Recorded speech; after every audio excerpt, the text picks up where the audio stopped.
ایک مرتبہ حضرت علی رضی اللہ تعالیٰ عنہ حضرت فاطمہ سے فرماتے ہیں کہ میں دیکھ رہا ہوں کہ کچھ دنوں سے حضور پاک صلی اللہ تعالیٰ علیہ وسلم پر ایک کیفیت طاری ہو رہی ہے۔ آپ نماز پڑھانے کے لیے مسجد میں آتے تو ہیں، لیکن نماز پڑھا کر فوراً ہی روانہ ہو جاتے ہیں اور نہ ہی کسی سے بات کرتے ہیں۔ گھر جا کر مصلی پر بیٹھ جاتے ہیں اور وہاں بھی کسی سے بات نہیں کرتے، یہاں تک کہ غمزدہ ہو کر روتے رہتے ہیں۔ تو آپ نے حضرت فاطمہ سے فرمایا کہ اے فاطمہ، تم آپ صلی اللہ تعالیٰ علیہ وسلم کی سب سے پیاری بیٹی ہو، تو تم جا کر پوچھو کہ آخر ماجرا کیا ہے۔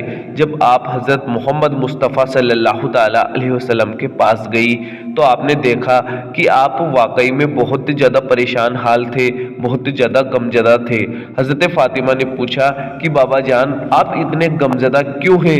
آخر کیا وجہ ہے کہ آپ اتنے زیادہ پریشان ہیں؟ تو آپ نے فرمایا کہ اے میری پیاری بیٹی، جب میں سفر معراج پر گیا تو میں نے وہاں پر عورتوں پر عذاب ہوتے ہوئے دیکھا۔ وہ منظر ابھی بھی میری آنکھوں کے سامنے گھوم رہا ہے۔ مجھے میری امت کی بہت زیادہ چنتا ہے اور میں اللہ سے اپنی امت کی مغفرت کی دعا کر رہا ہوں۔ تو حضرت فاطمہ نے پوچھا کہ یا رسول اللہ، آپ نے جہنم میں ایسا کیا دیکھ لیا کہ آپ اتنے زیادہ پریشان ہو؟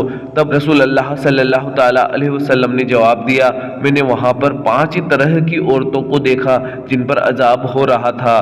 نمبر 1، پہلی وہ عورت جو اپنی زبان کے بل پر جہنم میں لٹکی ہوئی تھی اور وہ درد سے چھٹپٹا رہی تھی، اسے بہت زیادہ تکلیف ہو رہی تھی۔ حضرت فاطمہ نے پوچھا اس عورت کا گناہ کیا تھا؟ تو آپ نے فرمایا، اے میری بیٹی، یہ وہ عورت تھی جو دوسروں کی غیبت کیا کرتی تھی، چغلی کیا کرتی تھی، دوسروں کی ہنسی اڑایا کرتی تھی۔ آپ نے آگے فرمایا کہ اے فاطمہ، میں نے ایک ایسی عورت کو دیکھا جس کو دونوں پستانوں کے بیچ میں چھید کر کے دونوں پستانوں کے بل پر جہنم میں لٹکایا ہوا تھا۔ حضرت فاطمہ نے پوچھا یا رسول اللہ، یہ عورت کون تھی؟ تو آپ نے فرمایا، اے بیٹی، یہ وہ عورت تھی جو اپنے پستانوں کی نمائش کیا کرتی تھی، اپنے پستانوں کو دوسروں کے حوالے کر دیا کرتی تھی، یہاں تک کہ زنا کیا کرتی تھی۔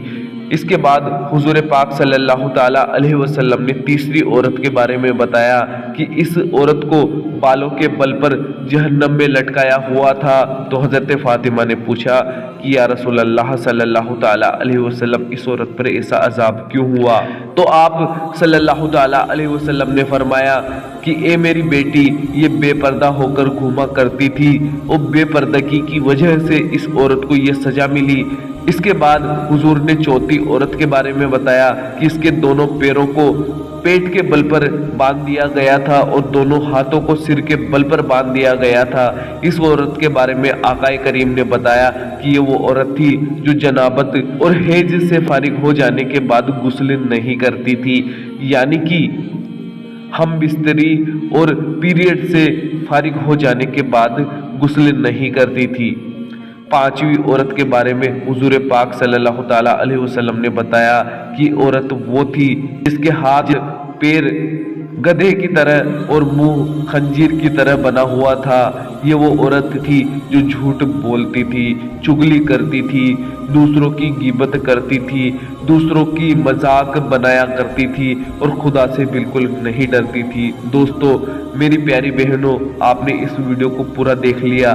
اللہ کے واسطے اس ویڈیو کو تمام مسلمانوں تک اور خاص کر کے تمام مسلمان عورتوں تک شیئر کر کے ضرور پہنچا دیجیے گا، تاکہ اس سے لوگ عبرت حاصل کر سکے، کیونکہ آج وقت ہے عبرت حاصل کرنے کا، کل وقت نہیں ملے گا۔ اللہ تعالیٰ سے دعا ہے کہ اللہ پاک ہم سب کو کہنے سننے سے زیادہ عمل کرنے کی توفیق عطا فرمائے، آمین اللہم آمین۔ دوستو کمنٹ باکس میں آمین ضرور لکھ دیجیے گا، کیا پتہ کس کی زبان سے نکلا ہوا آمین اللہ پاک کی بارگاہ میں کب قبول ہو جائے۔